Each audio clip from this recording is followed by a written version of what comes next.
topics and opinions expressed in the following show are solely those of the hosts and their guests and not those of W4CY Radio, its employees, or affiliates. We make no recommendations or endorsements for radio show programs, services, or products mentioned on air or on our web. No liability, explicit or implied, shall be extended to W4CY Radio or its employees or affiliates. Any questions or comments should be directed to those show hosts. Thank you for choosing W4CY Radio.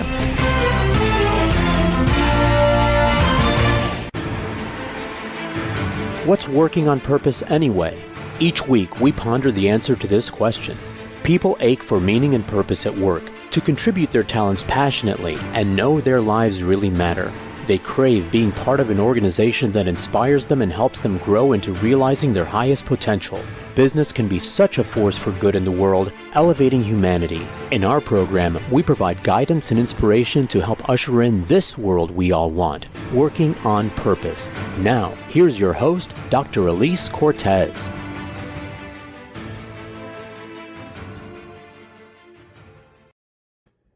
Welcome back to the Working on Purpose program. Thanks for tuning in again this week. I'm your host, Dr. Alise Cortez, joining you live from Dallas, which is home base for me. By way of introduction, I'm a management consultant specializing in meaning and purpose, organizational logotherapist, inspirational speaker, social scientist, and author. You can learn more about me and how we can work together at alisecortez.com and gusto-now.com. Let me thank my partner and sponsor, Work Proud. We are a perfect collaboration. Everyone wants to know they matter and that the work they do is meaningful and appreciated. Work Proud is a mobile platform built to encourage employees to share stories and recognize each other's contributions, actions which increase meaning and fulfillment at work. Work Proud empowers HR and business leaders to create company cultures where all employees are inspired to feel proud of their work and proud of their company. Check them out at workproud.com. With us today is Bea Boccalandro, president of VeraWorks, a global consulting firm specializing in workplace purpose. She's the author of Do Good at Work, How Simple Acts of Social Purpose Drive Success and Well-Being. We'll be talking about the motivational importance of social purpose at work, job purposing, and some methods of job purposing which can make any job more meaningful. She joins us today from San Clemente, California. Bea, welcome to Working on Purpose. Thank you, Alise. I'm so happy to be here. Your show is so insightful. I just hope I can keep up with all the insights of your prior guests and yours. Oh, you're so lovely to say that. I remember fondly when I got the email from you and you'd said that you'd heard a couple episodes, including the one that we did with Aaron Hurst. And I think, by the way, that we were at the same conference in 2019. We were. Right? We were in the same place. And we were in the same space. But for those of you that are watching, let me hold up the beautiful book that she wrote. It's called Do Good at Work. Here it is. It's just beautiful. And I loved reading it. And we're going to dive right into it. I think it would be really fun, Bea, to start the conversation the same way that you did the book, which I just thought was so endearing. And it was the way that you talk about the advice that you got from your father, who, of course, you affectionately refer to as Poppy. And you say Poppy's words of advice were, and that went along with his early work experience and his career, were to listen beyond the clamor of your wants for the whisper of the world's needs. Oh, there it is on the coffee cup she's holding up. So great. So the reason it's on the coffee cup is because early readers wanted the swag. They were like, Poppy stole the show. I know the book is about allegedly, somewhat about you and about all these concepts, but he stole the show. So could I have a mug or a t-shirt with his quote? So, yes. My father was he was a complicated human like most of us. But this is a sign of hope because he was the happiest workaholic you could imagine. He loved work. Yes. We would sit down. He would eat much later than us because he worked late and he'd be back at 10 p.m. and he would always have the same dinner. It was a T-bone steak with a gin and tonic. And that's living nicely. Thank you very much. Yeah. My siblings and I would sit around the table and just have our chins on our hands and go, Bobby, tell us work stories. They were just he would be telling us about a meeting sometimes, things that we would ordinarily think are not that exciting, but the way he told it and the way he lived work, the way he embodied work was riveting. Mm-hmm. And it's because in large part, it's because he embodied this quote that he saw work as an opportunity to look beyond our own selves. And, all that chatter in our heads, like, oh, wouldn't it be great if I got a promotion, or wouldn't it be great if I owned this, like all that chatter. And, or even the chatter of like, I don't feel very secure in this meeting, to just go beyond all that chatter in our heads to the realm of like, what can I do for the world? And he did that often. And the book starts with an example of him sharing with me. I'm very young. I'm 5 or 6 years old. That he was a transportation engineer, and so he was designing all these roads and these, ramps that to get traffic to where it's supposed to go in a very narrow strip of land near the Caracas airport. I was born in Venezuela to Venezuelan parents. So this is all happening in Venezuela, and as he's designing this, he thinks, hey, there's a slum on the side of the mountain, and what if we gave them beach access? Because they didn't really have beach access. I mean, they had to risk their lives to get beach access. So he puts a pedestrian bridge in to go to the beach, and it's the part of the whole blueprint that he's proudest of. And he's just relishing telling me this story about how these families who can see the blue water from where they live haven't been able to, dip their toes in it. And so, and this is the practice that the book talks about, which I dubbed job purposing, and which he routinely applied. Mm-hmm. That is you see why I wanted to open the conversation with that, because it's so promising, right? That he gets to give all these people beach access. I was just talking to a friend who was saying, when you grow up in neighborhoods that don't have a pool or anything like that, or you don't learn how to swim. So your father also probably allowed a lot of people to learn how to swim early on in life when they probably would never have. So that's amazing. That's a great point. Right? It's a great point. How many lives he saved too, in addition to giving them access to recreation. So I love starting with that. And that's why I wanted to do that, because that represents the possibility that we all have to look beyond our immediate jobs for another way to make a difference in the world, which brings me to the next piece that I wanted to speak about, because one of the reasons I am so grateful you came into my life, because we really are two peas in a pod, right? We care about the world of work and work being fulfilling. And I love what you say here in your book. You say, quote, if our daily labor meaningfully contributed to others or to societal causes, had what is known as social purpose, the world would certainly be more just, kind, and pristine, just like we're talking about. That's the promise we're talking about here. Yes. And, there's over 100 examples of job purposing in the book, and most are small. Yeah, even smaller than my dad's. Some are just being kind and things that people with very little authority can do. And it's really easy to be skeptical, right? Like, how much good is this going to do, right? And we know that over 90% of Americans believe that the world is not getting better, that all these things that nonprofits are doing and government is doing and volunteers with their, heart in their hands do day in and day out to improve the human condition, to elevate, it's where we are, where we're going, to eliminate these stubborn problems, don't work. We think the world is getting worse. And by the way, the numbers are about the same globally. And what's interesting is that is patently incorrect. There's a great book called Enlightenment Now by Steven Pinker at Harvard. Mm-hmm. And he goes through all of human, all of our struggles, everything from health to environment. And I know that one sounds surprising, to violence. Every single human issue you can think of. At least I couldn't think of any. The whole book is dedicated to this. And he looks at the history of it, however much history there is, usually hundreds of years, and always hundreds of years, sometimes even thousands of years. We have relatively decent data. And on every single one, every chapter, it's the same conclusion. Like, there is no question that the trajectory is upwards on every single one of those. Now, that's not to say that there aren't periods of time sometimes, and I think this is important to say right now because of what we're living through, but there are periods of time, sometimes 2 years at a time, sometimes 10 years at a time, where things slide backwards, but they're dips in an upward trajectory.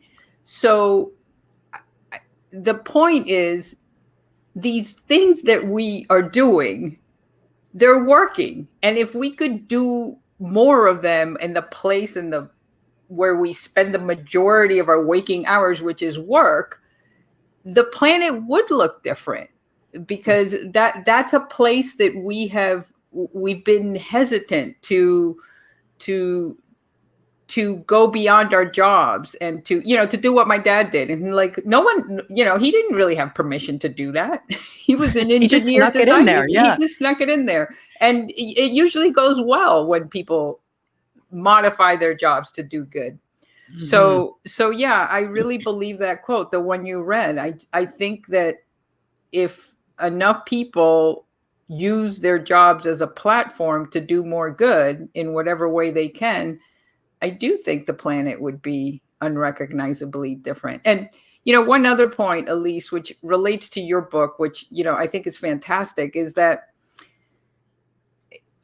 my book it's meant to be accessible to basically anybody who's willing to read or listen to a book. And it's a step in a direction. But what I hope it does is pivot people toward a deeper reflection on what it is that they do at work and why they're doing it. And then, another way that things could be unrecognizably different is that, there'll be more people. If more people job purpose, it sends you in a different direction. You're looking at the world with a different lens, with a different mindset. And that you might end up doing logotherapy. You might end up doing, you know what I'm saying? Like me. Exactly. And so it can lead to much deeper work. And I've seen this happen where it does lead to much deeper work.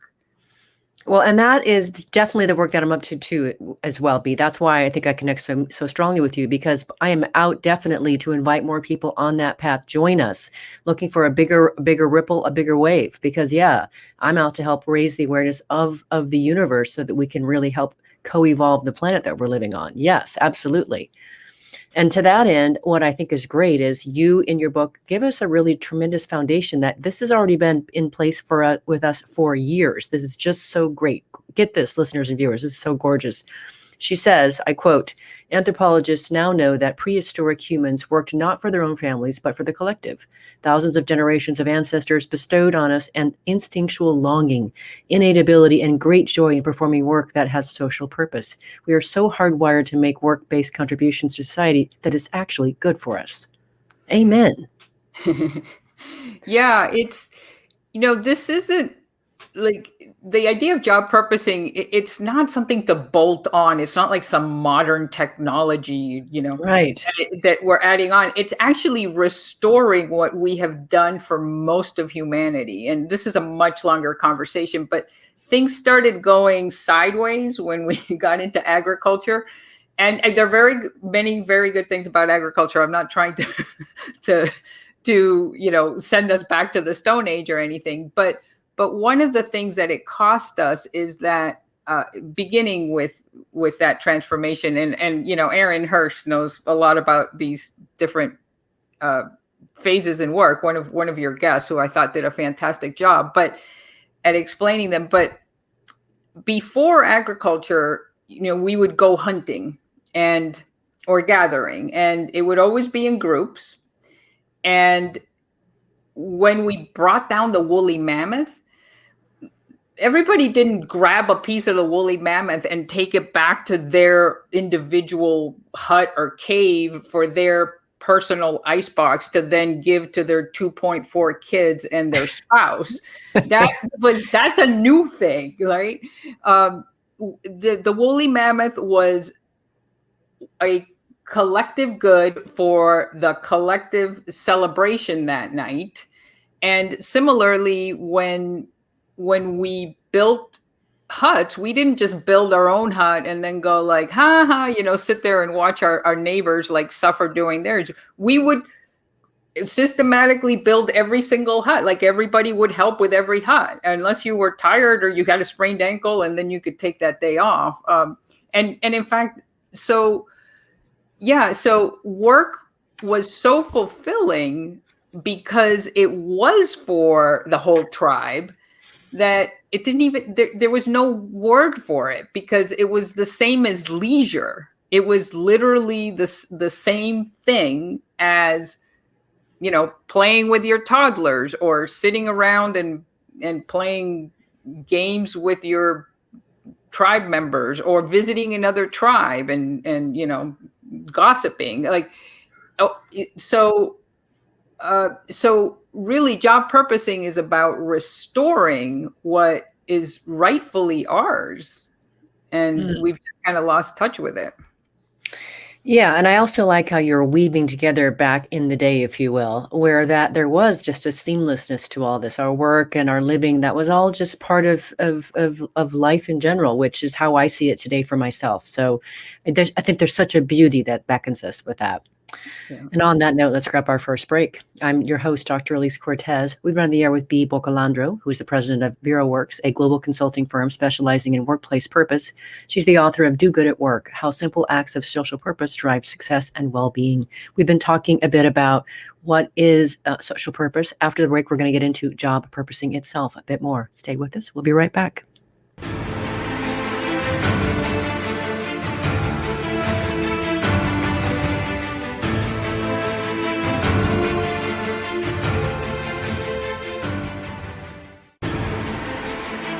Dr. Alise Cortez is a management consultant specializing in meaning and purpose, an inspirational speaker and author. She helps companies visioneer for greater purpose among stakeholders and develop purpose-inspired leadership and meaning-infused cultures that elevate fulfillment, performance, and commitment within the workforce. To learn more or to invite Alise to speak to your organization, please visit her at alisecortez.com. Let's talk about how to get your employees working on purpose.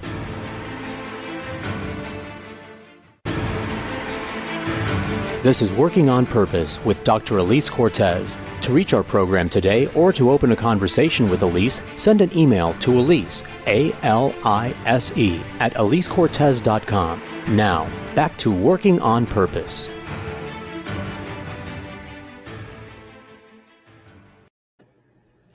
Thanks for staying with us. Welcome back to Working on Purpose. By way of update, we've been working on some ways to help companies care for and support their employees as they face anxiety, stress, depression, and feeling disconnected in the ongoing pandemic and beyond.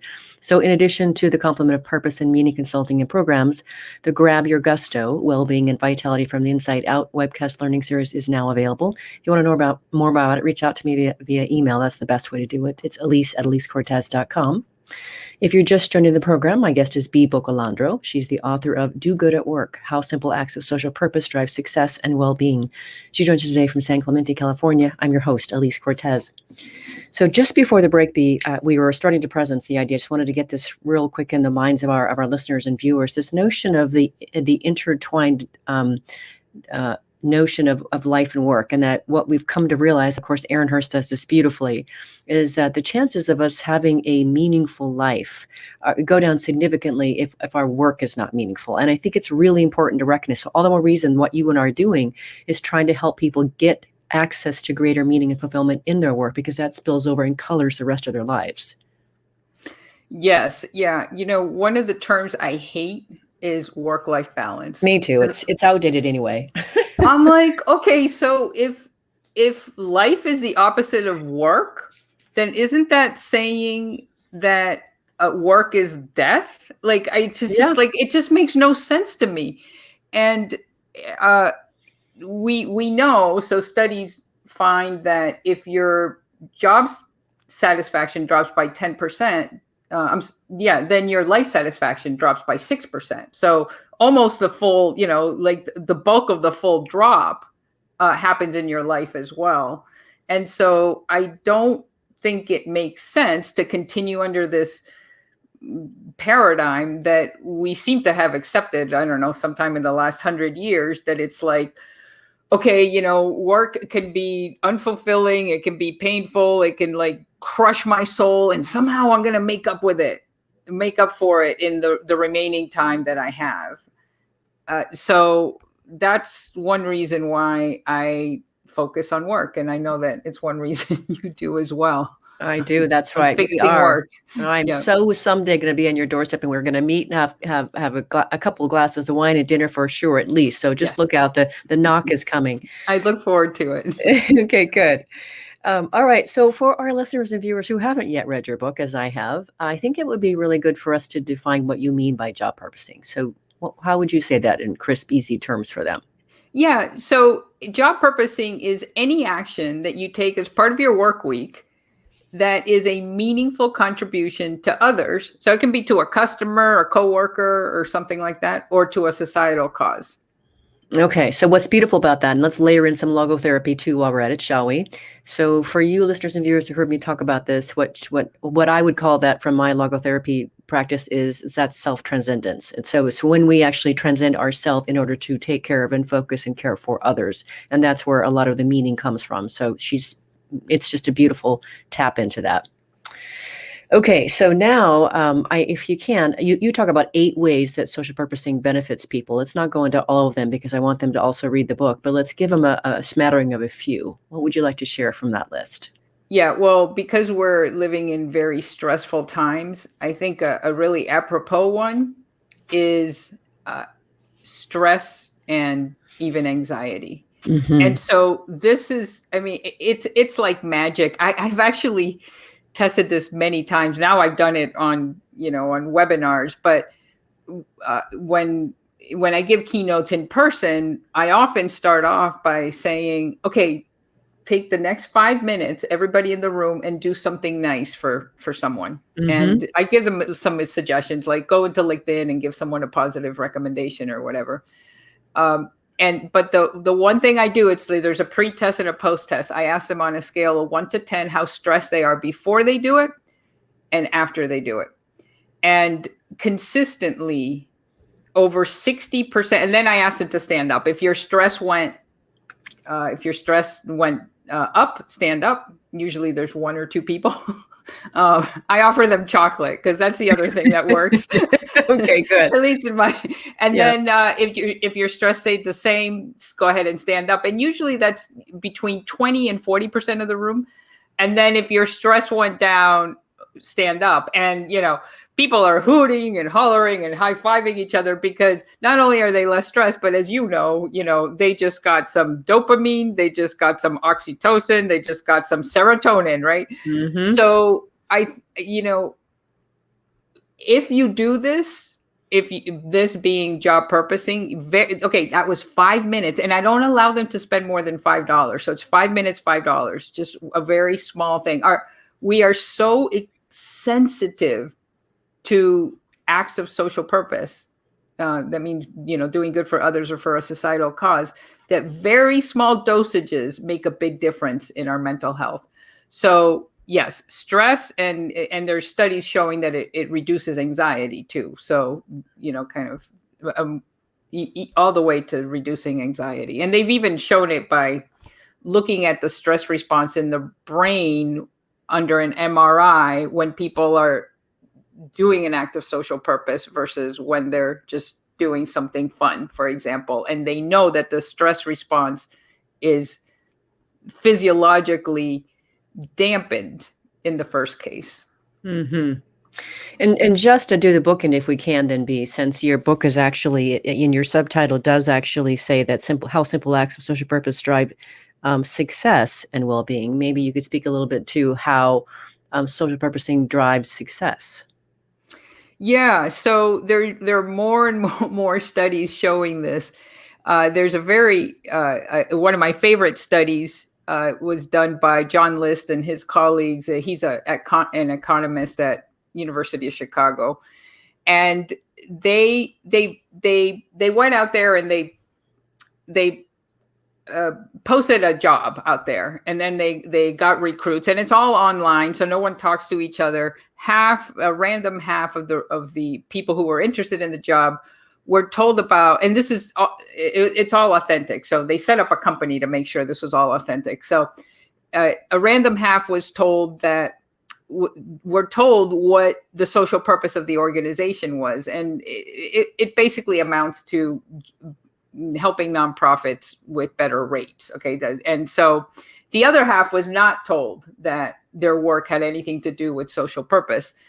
And they found that those that knew, that were aware that what they were doing had some social purpose, produced more than 20% more. So this is like productivity.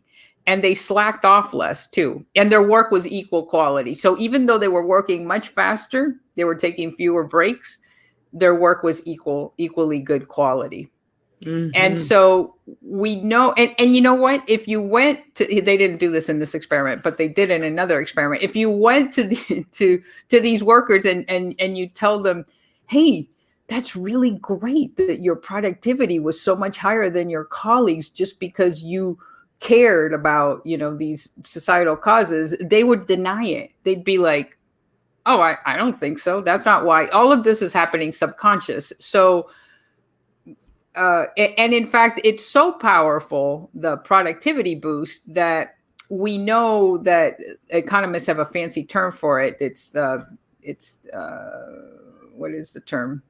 Donative labor hypothesis, which means that they couldn't figure out for the longest time why nonprofit workers are paid less than for-profit workers for comparable jobs, like director of marketing, because in a market economy that shouldn't happen. And what they realized was that essentially, if you don't have social purpose in your job, like if you're not doing any good on a day-to-day basis or week-to-week basis for others or for a societal cause, you basically have to bribe people to do the job. Like that's how big a difference it is.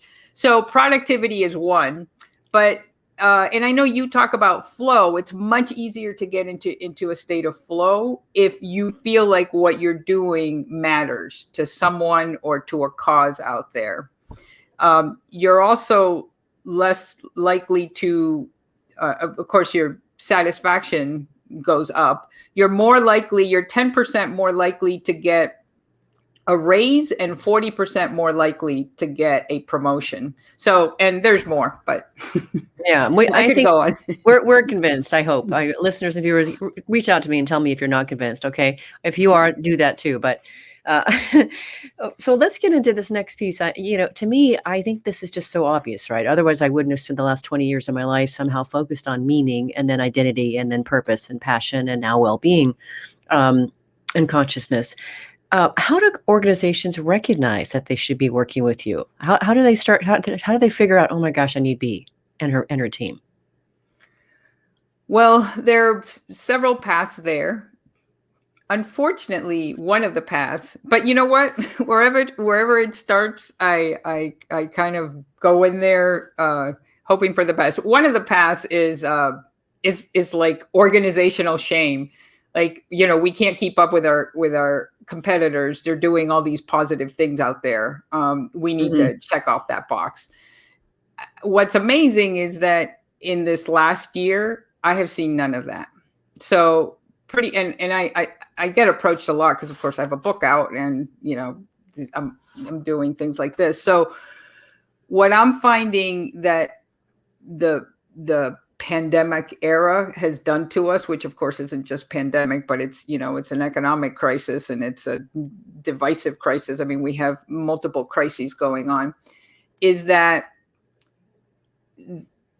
those who contact me from organizations to job purpose or to bring social purpose into organizations, they mean it more than ever in my career. And I've been doing this for 20 years. I think that there's this like realization that it's pointless to do things that are pointless for 40 years. Yeah, right. Finally. And this authentic desire to do something about the suffering, which is just sometimes very personal. Sometimes it's a little bit more distant, but it's evident to everybody. Mm-hmm. So, yeah. So there are many paths. So so that's one, is that you have leaders going, okay, I see it. I've listened to you, Alise, or I see the possibility, and I want to do good at work, or to have, do work that has purpose. But sometimes it's something very specific. So it might be something like, hey, we've been doing this this event every year. It's a charitable event, and we loved it, and people got a bounce in their step, and then somehow it stopped working. So can you help us figure out what went wrong? And then I spend a lot of time analyzing data. I'm a nerd, kind of like you. So another path is where they'll say, hey, we're doing this, but we don't really know if our associates love it. We don't really know if we could be doing it better. We actually don't know if we don't have our own evidence that the things that you cite in the book that should be happening, higher productivity, higher engagement, higher retention, all those things are happening. So can you help us measure it and see if that's happening? So I guess there are many, many ways. Lovely. The reason I wanted to bring that up, Bea, is I wanted our listeners and viewers to be thinking about, well, gosh, are some of those symptoms present for us too? And oh yeah, ding, ding, ding, ding. That's our issue too. So raising awareness again. I'm very much committed to the path of helping to enliven this space, so that we can pull more people into the space of meaningful work and fulfilling work, where we create these cultures that people actually thrive in, they want to come to, and that business really is a force for good in the world. So I love that I get to share you with my listeners. So on that note, let us grab our last break. I'm Alise Cortez, your host. We've been on the air with Bea Boccalandro, who is the president of VeraWorks, a global consulting firm specializing in workplace purpose. She is the author of Do Good at Work: How Simple Acts of Social Purpose Drive Success and Well-Being. We've been talking about job purposing. After the break, we're going to get more into the methods itself. Stay with us. We'll be right back.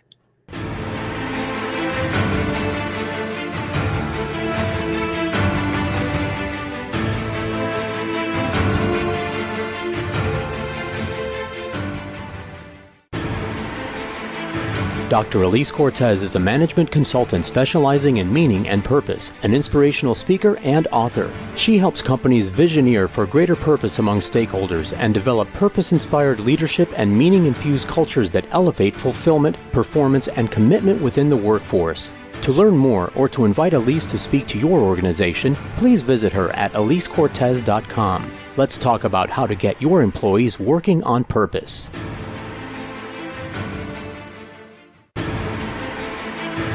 This is Working on Purpose with Dr. Alise Cortez. To reach our program today or to open a conversation with Alise, send an email to Alise, A-L-I-S-E, at alisecortez.com. Now, back to Working on Purpose.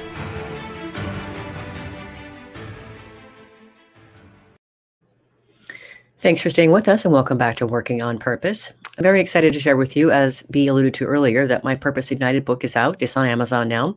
And I really wrote it to awaken readers to their passion and purpose and help transform them into inspirational leaders who enliven the workplace and elevate the contribution of business to its stakeholders, as we were talking about before the break. Thank you for picking up your copy and for reading. We can also talk about implementing the Vitally Inspired Leadership Program for you and your teams. You can reach out to me at alisecortez.com to talk more about that. If you're just joining us, my guest is from San Clemente, California, Bea Boccalandro, the president of VeraWorks, a global consulting firm specializing in workplace purpose. Her book is also summarized in a Harvard Business Review article entitled Why Your Values Belong at Work. So you can Google that and get a hold of that as well while you're waiting for the book to arrive. I'm your host, Alise Cortez. So before we get into the actual methods, Bea, I really think it would be useful for our listeners and our viewers, and especially those who are more right-brained, if you could just say a little bit about your methodology, because I think what I've come to understand in the work that I do is people find meaning and purpose very gooey. Um, and so if you could just say a little bit about your approach, your methodology to working with organizations to help them job purpose.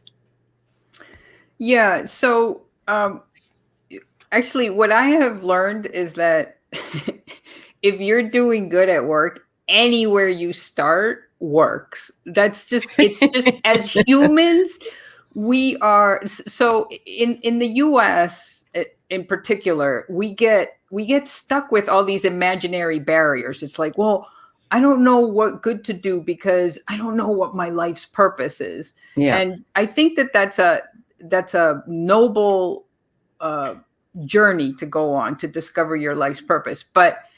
And I know we're using the same word here by social purpose and your life's purpose. But what I want to say is that you can job purpose if you have no idea what you're passionate about, if you have no idea what your life's purpose is. So let me give you an example. So there is a gentleman, his name is Leroy. He works at a parking garage. I remember him from your book, of course, yeah. Do Tell. Yeah. So, like, how the heck do you make a meaningful contribution to others or to a societal cause? Well, he noticed that some of the tires were bald in the cars that are parked, and he thought, wait a second, this is dangerous. I know that this is one of the major contributors to highway fatalities out there is bald tires. So he now, well, not any longer because he got promoted, and then he got another job. But what he started doing was just measuring tire tread. It takes him like a few seconds on every vehicle. And then if a tire is bald, he gently tells the owner, and he says that he's gotten hugs from, single mothers saying, oh my God, I have a 3-year-old and I had no idea, thank you. So on a weekly basis, Leroy is reducing highway fatalities. That is job purposing. And now, if he had been working somewhere else, which is the job that he actually ended up getting promoted to by a customer who was just incredibly impressed by him, he's an office manager. And I'm sure that there he's job purposing in a different way, because he has this mindset of looking at work as a possibility for doing something that matters. So the good news is that it doesn't really matter where you start as long as you believe it's a meaningful contribution. Mm-hmm. And so my method with companies is, with an organization, it's different. It starts with the discovery, like what's working, what's not working. Then it goes to the design, and then it goes to the activation. But even in the discovery, one of the funnest things to do is to discover all the ways that people have been doing it. And many times the C-suite has no idea, right? Yes. I can so imagine, yes. And then sometimes it's just taking those to scale and go, do you realize that you have salespeople that in every sales call, they're educating their prospect on, and this is for a healthcare related company, they're educating their prospects on how to identify the signs of a stroke. And they're like, no, we had no idea. And then when I shared who it was, they were like, those are our best salespeople. Mm. And ding, so, ding, ding. Yeah, ding, ding, ding. So, it's first discovering where the bright spots are, where they're not, like then using that context to design ways, and then of course finding ways to activate them. So one kind of result of that process is Caesars Entertainment. They have over 80 properties, hotel properties, and they're throwing out soap because who uses a whole bar of soap in 1 or 2 nights, right? And what they decided to do was to invite the housekeepers to collect the soap, and they send it to Clean the World Foundation. They sterilize it, and they put the soap in the hands of families all over the world who are at risk of dying of preventable diseases because they can't do proper hygiene. So that's an institutionalized program that was that Caesars Entertainment started, and I work with them, so I have the privilege of looking at the data, and the data shows that housekeepers, where this, now it exists everywhere, but where this existed and we're doing this, and it's voluntary, they don't have to, but almost 100% do, have much higher engagement scores. So, that's a way of looking at everything the company has to offer, including what used to be waste, which was soap, and figuring out, is there a way to rethink this, to repurpose, to redesign, to something so that it tilts towards the positive. This is just so yummy. I want to add a couple things to what we're talking about here, and also distinguish for our listeners as you did at the beginning of this thing here. So first, let me start with the meaning piece. So again, as from a logotherapy vantage point and as a longtime meaning and work researcher, what I want to showcase is that whole thing about meaning is we as humans, of course, have this tremendous capacity to ascribe and create meaning, which is different from the logotherapy world, by the way. It's more about discovering it there. But what I want to showcase about the meaning piece, the reason meaning is so motivating, and it's our chief motivating force, is because meaning is registered in the limbic brain alongside memories and emotions. And so meaning is always emotional. That's why it works. That's why it's motivating. So I want to first start with that. That's why, picking up the soap and realizing I can make a difference to these lives of people that I've never met, I can make a difference to the world, works. Okay. So let me thread that piece first. The second piece I want to thread is the purpose piece, because you did that so beautifully. Is you're right. I work on the big core, ultimate North Star piece of purpose, generally speaking, which is different than what you're talking about. So what's so great about what you're saying and giving us access to is you don't have to do that work. It is a lot of work to go and discover that real core access piece of yourself.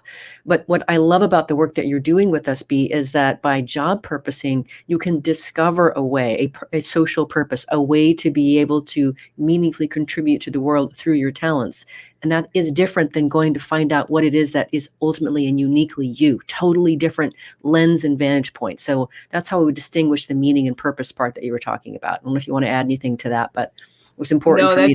That's perfect. That's beautifully said. And that's why I use the term social purpose. I get that. Because I just want to distinguish it from, yes, that's beautiful. Perfect. I know, this is just yummy. So, okay. So I wanted, what you did there with the Caesar's Palace initiative there, and the soap is beautiful. We've got some more time. Can you share maybe one or two other job purposing methods or stories that will help us understand? Yeah. So I have a dozen methods in the book. The first one is, whatever you're doing, you keep doing it, but you tilt it towards the positive.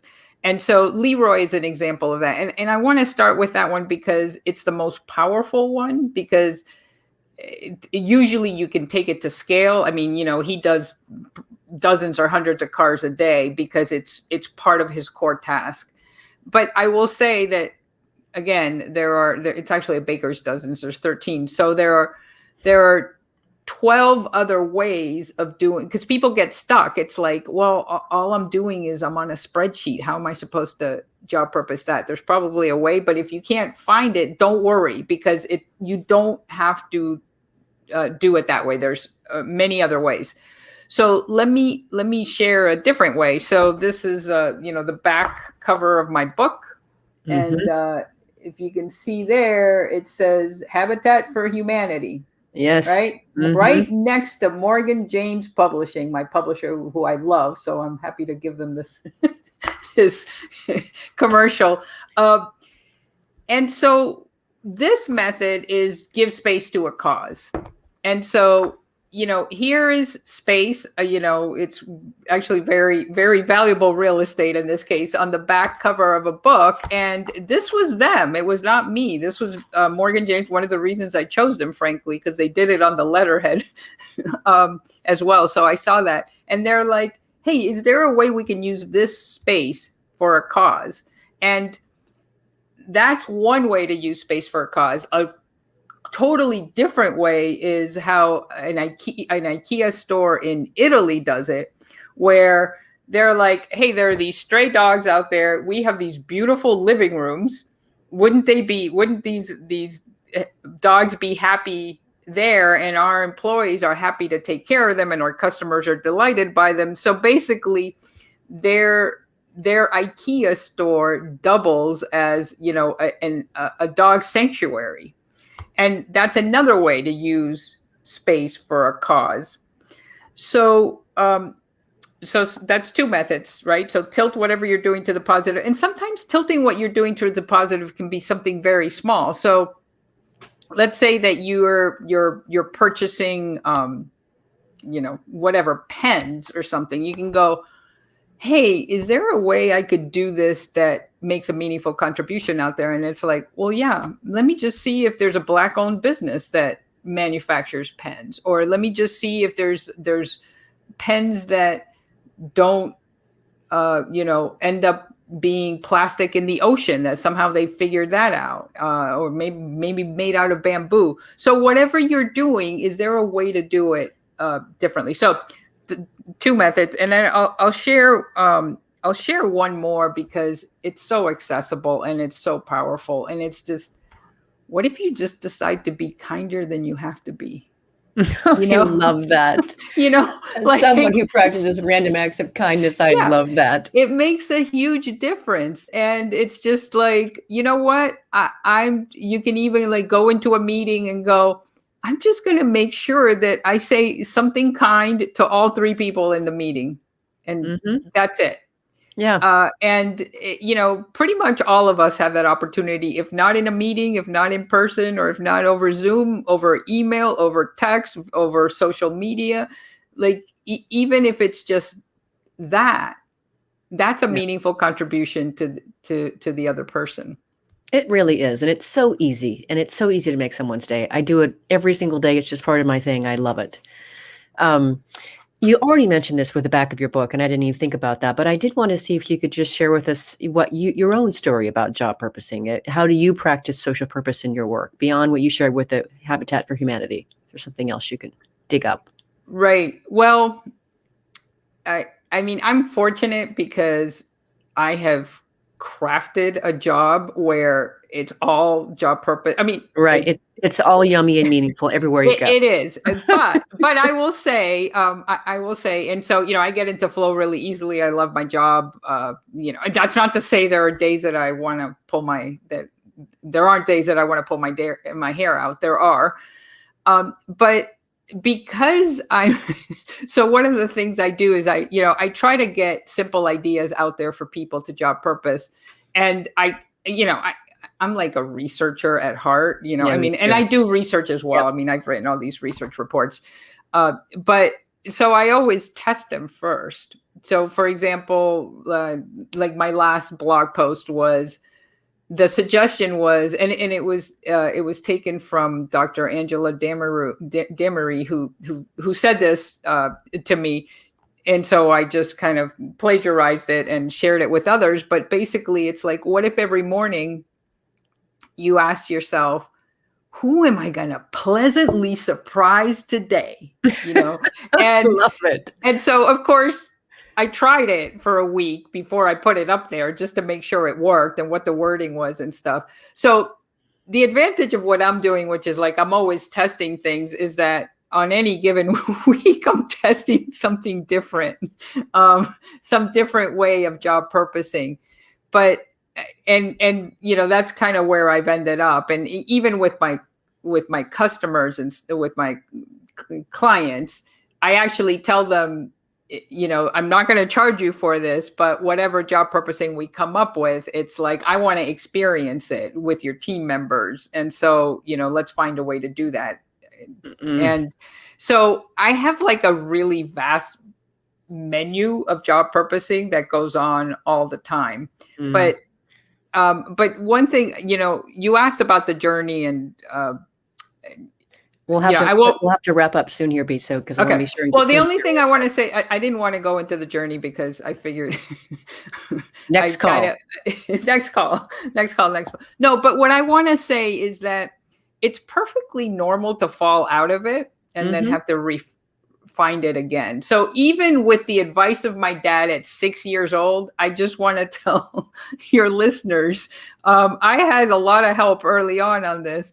And I have spent months and years like totally not job purposing, not feeling fulfilled, not feeling ignited by purpose, my productivity down. And so, you just come back to it. Yeah, I love that. Well, we did it, Bea. We got all the way to the end of the show so quickly, how fast it evaporated. I loved having you as a guest. Thank you so much for finding me, for creating this book, for being you, and sharing your just beautiful wisdom and soul with us. Thank you so much. Thank you, Alise, for your work. Yeah. Thank you. Listeners and viewers, if you want to learn more about Bea Boccalandro, her book, Do Good at Work, or the work her team do at VeraWorks, the best way to start is just go to her website of dogoodatwork.com. Again, it's dogoodatwork.com. And thanks again to our partnering sponsor, WorkProud, which helps companies build a platform where your workforce receives meaningful feedback. And thanks for their work from people across the company. Last week, if you missed the live show, you can always catch it via recorded podcast. We were on the air with Steve Rush from London talking about his book, Leadership Cake, which describes his methodology for building effective leaders. Next week, we'll be on the air with Jane Firth and Dr. Andrea Zenz talking about their newly released book, Grit, Grace, and Gravitas, the 3 keys to transforming leadership, presence, and impact. See you there. Remember that work is at least a third of our life, so let's work on purpose. We hope you've enjoyed this week's program. Be sure to tune into Working on Purpose, featuring your host, Dr. Alise Cortez, each week on W4CY. Together, we'll create a world where business operates conscientiously, leadership inspires impassioned performance, and employees are fulfilled in work that provides the meaning and purpose they crave. See you there. Let's work on purpose.